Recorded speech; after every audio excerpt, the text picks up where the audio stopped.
सूत्रों के हवाले से ये खबर आई है कि प्रवर्तन निदेशालय अर्थात इन्फोर्समेंट डायरेक्टरेट ने देश के विदेशी मुद्रा कानून और नियमों के कथित उल्लंघन के लिए ई-कॉमर्स दिग्गज अमेजन के खिलाफ जांच शुरू कर दी है।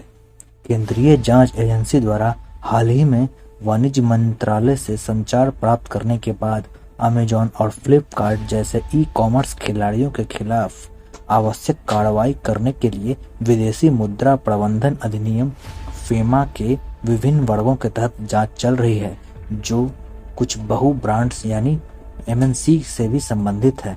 खुदरा कारोबार और अमेजन के संबंध में दिल्ली उच्च न्यायालय ने यह अवलोकन किया था।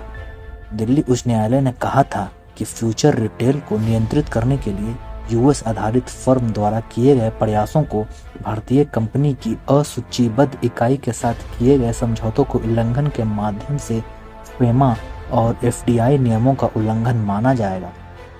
संपर्क करने पर अमेजन के एक प्रवक्ता ने कहा कि यह अमेजन इंडिया के खिलाफ ईडी द्वारा किसी भी नए मामले से अवगत नहीं था। सूत्रों ने कहा कि एजेंसी पूरे मामले की जांच कर रही है और अमेजन और अन्य हितधारकों से विवरण मांगेगी। ईडी स्कैनर के तहत पहली बार में ही हाल में उद्योग और आंतरिक व्यापार को बढ़ावा देने के लिए विभाग द्वारा भेजा गया एक संचार है, जो वाणिज्य मंत्रालय के अधीन कार्य करता है।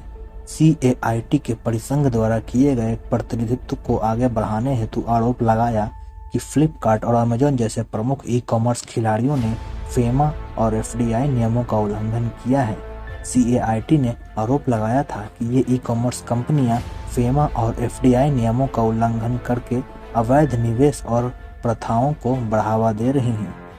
समय फ्लिपकार्ट ने कहा था कि यह देश में लागू सभी कानूनों और एफडीआई नियमों का पूरी तरह से अनुपालन करती है।